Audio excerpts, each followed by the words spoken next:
Good morning বন্ধুরা, কেমন আছো সবাই? আমার আরও একটি নতুন ভিডিওতে সবাইকে ওয়েলকাম জানাচ্ছি। আজ হচ্ছে বৃহস্পতিবার। আজকের সকালটা একটা লাল টুকটুকে জবা ফুল দিয়ে শুরু করলাম। তো সকালে এসে দেখি গাছে এই টুকটুকে ফুলটা ফুটে আছে, তো সেটাকে নিয়ে চললাম ছাদে। কেননা ছাদে এই গাছটা রয়েছে, আর বেশিরভাগ দিনই এই ফুলটা তুলতে আমি ভুলে যাই। তো পুজোতে আর দেওয়া হয় না বেশিরভাগ দিনই। যতই ভাবি গাছ থেকে ফুল তুলে আর কি পুজো দেব, তো ঘরে যেহেতু ফুল কেনা থাকে না, ওই কারণে ওই ফুলটা দিয়ে হয়ে যায় আবার ছাদে যাব, দোতলা ছাদে যাব, আবার ফুল নিয়ে তারপরে আসব। এই কারণে বেশিরভাগ দিনই আর হয়ে উঠছে না। তো আজ ভাবলাম ফুলটা তুলেই নিয়ে যাব। সকালবেলায় এসেছি, আর সকাল সকাল দেখতে পাচ্ছ চারিদিকটা ভীষণই কুয়াশা। তার মধ্যে আমি একটাও সোয়েটার পরে নেই, শুধুমাত্র টুপি পরে সকালবেলায় ছাদে চলে এসেছি শুধুমাত্র সকালের ভিউটা নেব বলে। তো এসেই দেখতে পেলাম একটা বেদানা পেকে গেছে, আর দেখো বেদানা পাকলে জানো তো ফেটে যায় আর কি, তখনই আমরা বুঝতে পারি যে বেদানা পেকে গেছে আর কি। এর আগে আর বেদানা আমরা গাছ থেকে তুলি না। তো আজ হচ্ছে দুটো বেদানা পেয়েছি, একটা ছোট্ট একদম পুটকি। তো বেদানা তুলে আর কি মানে ছাদ থেকে নিচে নেমে এসেছি।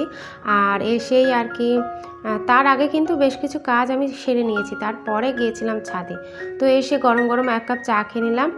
আর চাটা খেলে সত্যি কথা বলতে কি, চাটা খেলে না একটু ঠান্ডায় আমাদের গাটা গরম হয়। আমার দাদা জানি চা খায় না অবশ্য, হ্যাঁ, কিন্তু সকালবেলা এত যেহেতু জলের কাজ করি না, তো তারপরে একটু চা খেলে আমাদের বেশ ভালোই লাগে দাদা, বুঝলেন তো। যাই হোক, সকালের খাওয়া দাওয়া শেষ, এখন কিন্তু দুপুরে রান্নাবান্না হচ্ছে।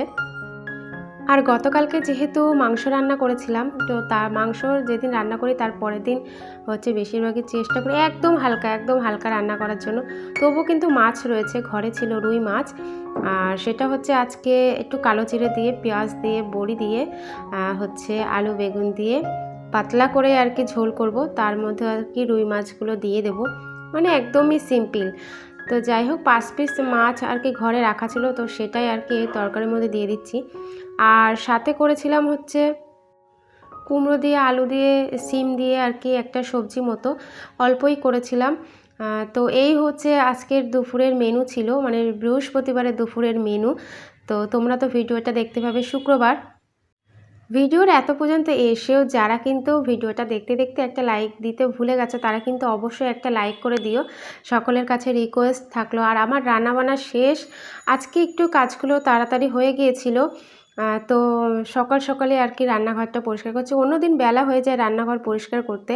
তো যাই হোক, আজকে সকাল সকাল হয়ে গিয়েছে, মানে বেলা 2টো 2:30টার মধ্যে হয়ে গিয়েছিল সমস্ত কাজ। চলো আজকের ভিডিওটা এইটুকু, চলো টাটা বাই।